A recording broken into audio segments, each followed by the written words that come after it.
আসরের নামাজের পরে এই ছোট্ট ইস্তেগফারের দোয়াটি মাত্র ২১ বার যদি পাঠ করতে পারেন, আল্লাহ পাক রব্বুল আলামিন আপনার জীবনের সকল গুনাহকে মাফ করে দিবেন।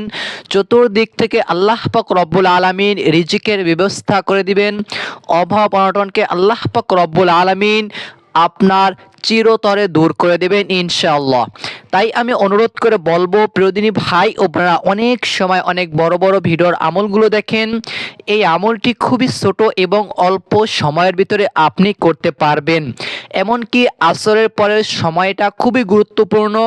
তাই আসরের পরে এই ইস্তেগফারটি মাত্র ২১ বার এই নিয়মে পাঠ করলে ইনশাআল্লাহ আপনার আমলটি হয়ে যাবে, সকল গুনাহ মাফ হয়ে যাবে, রিজিক বৃদ্ধি হবে। এমনকি এই ইস্তেগফার এই আমলটি করলে আল্লাহ তাআলা আপনাকে ১৩টি পুরস্কার দান করবে।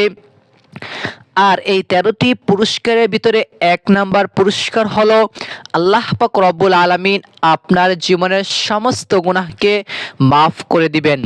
যখন কোনো একটা মানুষের যখন গুনাহ মাফ হয়ে যায়, তখন আল্লাহ তাআলা তার বিপদ বালা মুসিবতকে দূর করে দেন, তার রিজিকের ব্যবস্থা করে দেন। তিনি পড়ালেখা চাকরি বাকরি সকল কিছু তিনি শুধু ফল পেতেই থাকেন। এমনকি কখনো কোথাও তিনি বাধা বিপত্তির গ্রস্ত হয় না। তিনাকে আল্লাহ তাআলা সকল অবস্থায় জয় লাভ করান। তাই আমি বলবো, এই আসরের পরে আপনি এই নিয়মে ছোট্ট ইস্তেগফারটি মাত্র ২১ বার পাঠ করে একবার হলেও আমলটি করে দেখুন। আল্লাহ তাআলা আপনার মনের আশাকে কবুল করবেন, জীবনের সমস্ত গুনাহকে মাফ করে দিবেন, রিজিকের দরজাকে আল্লাহ তাআলা খুলে দিবেন। যত দুঃখ কষ্ট আছে সকল দুঃখ কষ্ট আল্লাহ তাআলা দূর করে দিবেন। তাহলে আমরা অবশ্যই এই নিয়মে আমলটি করব সেই আশা করে আল্লাহ তাআলার কাছে প্রার্থনা করতেছি, আল্লাহ তাআলা যে সকল ভাই ও বোনেরা ভিডিওটি দেখতেছে সকলের তুমি মনের আশা বাসনা কবুল করে নাও, সকলের কে তুমি ৫ ওয়াক্ত নামাজওয়ালা হিসেবে তুমি কবুল করে নাও। সবাই বলুন আমিন। প্রিয়দিনী ভাই ও বোনেরা, এই যে গুনাহ মাফের ছোট্ট একটি ঘটনা বলি। হযরত মূসা আলাইহিস সালাতু সালাম আল্লাহ তাআলার কাছে যেতেন, আল্লাহ তাআলার কাছে কথা বলতেন আল্লাহ তাআলার সঙ্গে। মূসা নবী একবার এরকম যাওয়ার পথে তিনি দেখতে পেলেন যে একটি পাথর কান্না করতেছে। তারপরে হযরত মূসা আলাইহিস সালাতু সালাম ওই পাথরটিকে জিজ্ঞাসা করলেন, হে পাথর, তুমি কেন কান্না করো? তখন সঙ্গে সঙ্গে ওই পাথরের জবানকে আল্লাহ তাআলা খুলে দিয়েছিলেন। ওই পাথর হযরত মূসা আলাইহিস সালাতু সালামের সঙ্গে কথা বলতে পেরেছিলেন। আপনি যদি মনে করেন সাধারণ একটা পাথর কিভাবে করে মূসা নবীর সঙ্গে কথা বলতে পারে, আল্লাহ তাআলা যদি চান অবশ্যই পাথর কেন মাটিও মানুষের সঙ্গে কথা বলতে পারে, গাছও মানুষের সঙ্গে কথা বলতে পারে, পাখি দুনিয়ার ভিতরে যত কিছু আছে সকলের সঙ্গে যদি আল্লাহ তাআলা চান কথা বলতে পারবে অবশ্যই। কেননা আমরা জানি হযরত সুলাইমান আলাইহিস সালাতু সালামকে আল্লাহ তাআলা নবী হিসেবে প্রেরণ করেছেন এবং তিনি সব কিছুর ভাষা বুঝতে পারতেন। গাছপালা তরুলতা বাতাস যাহাই কিছু থাকুক না কেন, পানি তারপরে পাখি সকল কিছুর ভাষায় তিনি বুঝতে পারতেন। তাহলে হযরত মূসা আলাইহিস সালাতু সালাম যখন ওই পাথরকে জিজ্ঞাসা করলেন যে পাথর তুমি কেন কান্না করো? আমরা মানুষ, আমাদের আফসোস লাগে না যে আমরা এত পরিমাণের গুনাহ করি, তাও আল্লাহ তাআলার কাছে কখনো একটিবারের জন্য দোয়াও করি না, আল্লাহ তাআলার কাছে মাফও চাই না। আর সাধারণ একটা পাথর আল্লাহ তাআলার কাছে কান্না করেন। তখন হযরত মূসা আলাইহিস সালাতু সালাম বললেন, হে পাথর তুমি কেন কান্না করো? ওই পাথরের জবানকে আল্লাহ তাআলা খুলে দিয়েছেন। পাথর বললেন, হে মূসা নবী, আমি শুনেছি আল্লাহ তাআলা কাল কিয়ামতের দিন মানুষ এবং মানুষকে যখন জাহান্নামের ভিতরে দিবে, এই জাহান্নামের আগুন হিসাবে এই পাথরকে আল্লাহ তাআলা ব্যবহার করবে। তাই আপনি আমার জন্য একটু আল্লাহ তাআলার কাছে দোয়া করবেন। আপনি এই জামানার নবী, আপনি তো আল্লাহ তাআলার সঙ্গে কথা বলেন, আপনি আল্লাহ তাআলাকে বলবেন যেন আল্লাহ তাআলা আমাকে মাফ করে দেন। সুবহানাল্লাহ। তারপরে হযরত মূসা আলাইহিস সালাতু সালাম আবার যখন আল্লাহ তাআলার সঙ্গে কথা বলতে গেলেন, সকল কথা বললেন, আল্লাহ তাআলার সঙ্গে আলাপ আলোচনা করলেন। তিনি যখন কথা বলার পরে যখন ফিরে আসতেছিলেন, তখন আল্লাহ তাআলা হযরত মূসা আলাইহিস সালাতু সালামকে ডাক দিলেন, হে মূসা, তুমি আমার কাছে কি যেন বলবা, একটা পাথরের বিষয়, তুমি কি আমার কাছে কিছু বলবা? দেখেন, হযরত মূসা আলাইহিস সালাতু সালামকে তার সঙ্গে, মূসা নবীর সঙ্গে পাথর কথা বলছিল। আল্লাহ তাআলা ওর জবানকে, পাথরের জবানকে খুলে দিয়েছে, তাই পাথর কথা বলতে পেরেছে। এখন দেখেন, মনে নাই মূসা নবীর, আল্লাহ তাআলা ভুলিয়ে দিয়েছেন এবং আল্লাহ তাআলা জিজ্ঞাসা করলেন। তখন হযরত মূসা আলাইহিস সালাতু সালাম বললেন, ও আমার আল্লাহ, আমি যখন রাস্তার পাশ থেকে যখন হেঁটে যাচ্ছিলাম, একটা পাথরকে দেখলাম, ওই পাথরটা কান্না করতেছিল। ওই পাথরটা আমাকে বলেছিল, যখন কাল কিয়ামতের দিন যখন জাহান্নামের আগুনকে যখন জ্বালানো হবে, তখন পাথর নিয়ে জাহান্নামের আগুনকে জ্বালানো হবে। তাই ওই পাথরটা তোমার কাছে যেন আমি বলি, তাকে তুমি মাফ করে দাও। তাই তিনি আমাকে নসিহত করেছেন, বলেছেন, ওই পাথরটা বলেছেন।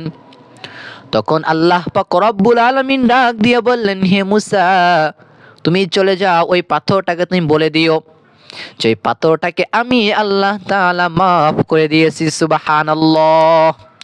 একটা পাথর তিনি কান্না করার কারণে আল্লাহ তাআলা যদি একটা পাথরকেও মাফ করে দেন, আমি আপনি মানুষ, আমাদেরকে আল্লাহ তাআলা অবশ্যই মাফ করে দিবেন। কেননা নবীজি বলেছেন, হে আমার উম্মতেরা, তোমরা বেশি বেশি করে তাওবা ইস্তেগফার পাঠ করো, তোমরা বেশি বেশি করে আল্লাহ তাআলার কাছে মাফ চাও। নবীজি সাল্লাল্লাহু আলাইহি সাল্লাম, তার কোনো গুনাহ নেই, তারপরেও তিনি প্রতিদিন 70 বারের বেশি তাওবা ইস্তেগফার পাঠ করতেন, আল্লাহ তাআলার কাছে ক্ষমা চাইতেন, মাফ চাইতেন।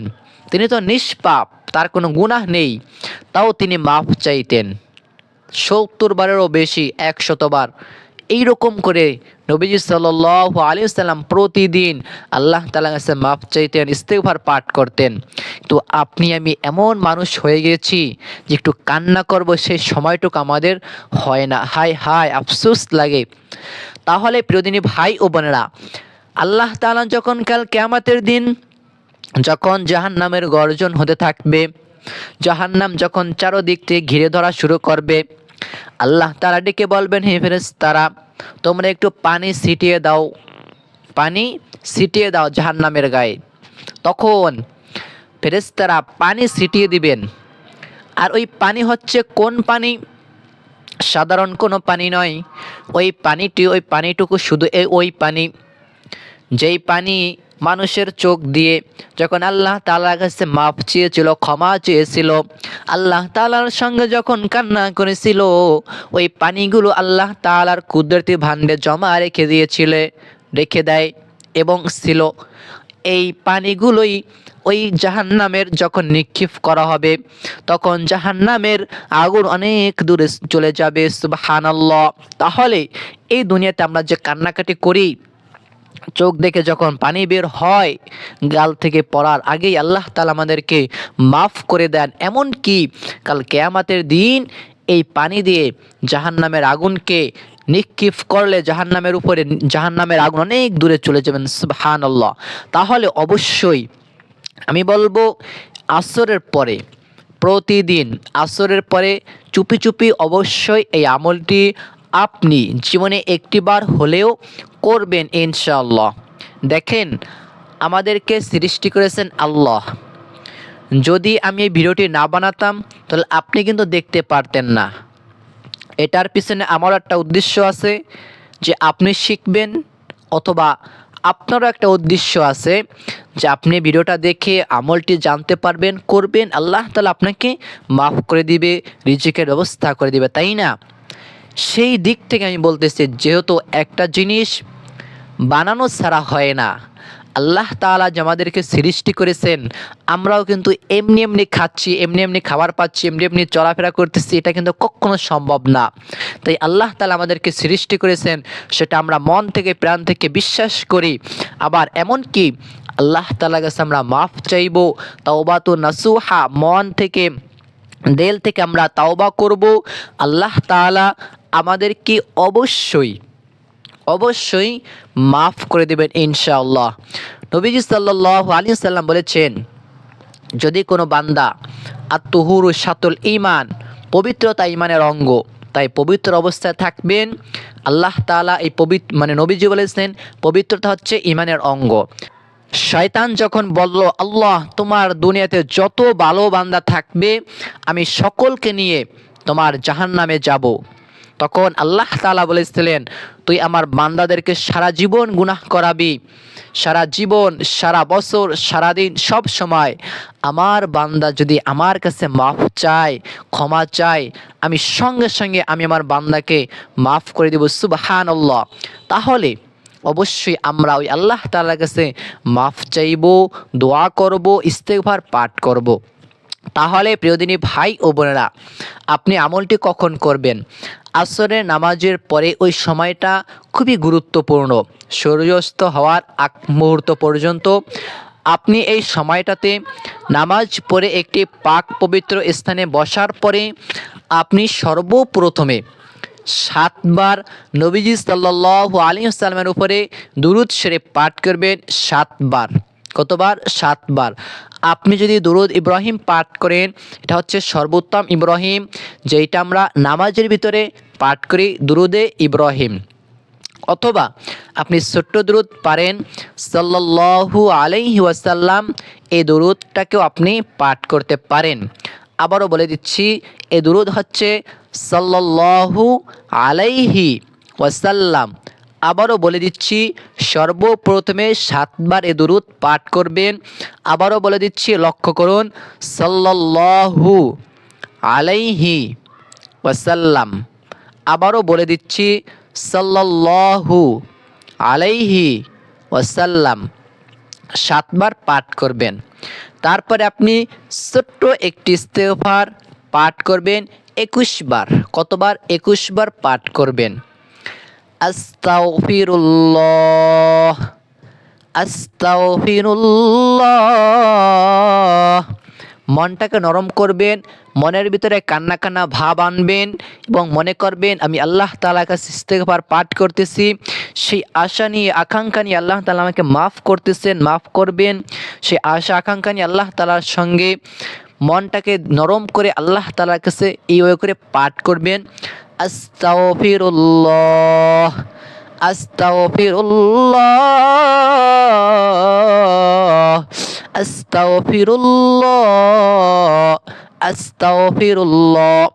এইভাবে করে আপনি আস্তাগফিরুল্লাহ এই ইস্তেগফারটি 21 বার পাঠ করবেন। 21 বার পাঠ করবেন আস্তাগফিরুল্লাহ।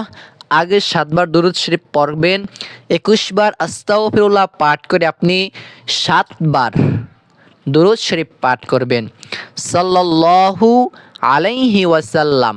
আবারও বলে দিচ্ছি, সাল্লাল্লাহু আলাইহি ওয়াসাল্লাম। প্রথমে 7 বার দুরূদ শরীফ, তারপরে ওই দোয়াটি, ছোট্ট দোয়াটি, যে দোয়াটি বলে দিয়েছি, তারপরে আপনি আবার 7 বার দুরূদ শরীফ পাঠ করবেন। পাঠ করে আল্লাহ তাআলার কাছে মোনাজাত করবেন। মনের আশা বাসনা দুঃখ কষ্ট সকল বিষয়কে আল্লাহ তাআলার সামনে উপস্থাপন করবেন। আল্লাহ তাআলা আপনার জীবনের সমস্ত গুনাহকে মাফ করে দিন, আমিন। আল্লাহ তাআলা আমাদের সকলের জীবন থেকে অভাব অনটন দুঃখ কষ্টকে দূর করে দিন, আমিন। এমনকি আল্লাহ তাআলা আমাদেরকে সকল রোগ থেকে মুক্তি লাভ করার তৌফিক দান করুন, আমিন। প্রিয়দিনী ভাই ও বোনেরা, যারা ভিডিওটি দেখেছেন অবশ্যই লাইক করে দিবেন, কমেন্টস করবেন সুন্দর সুন্দর, এবং আপনাদের জন্য আল্লাহ তাআলার কাছে দোয়া করে আমি এই জায়গায় বিদায় নিচ্ছি। আসসালামু আলাইকুম ওয়া রাহমাতুল্লাহ।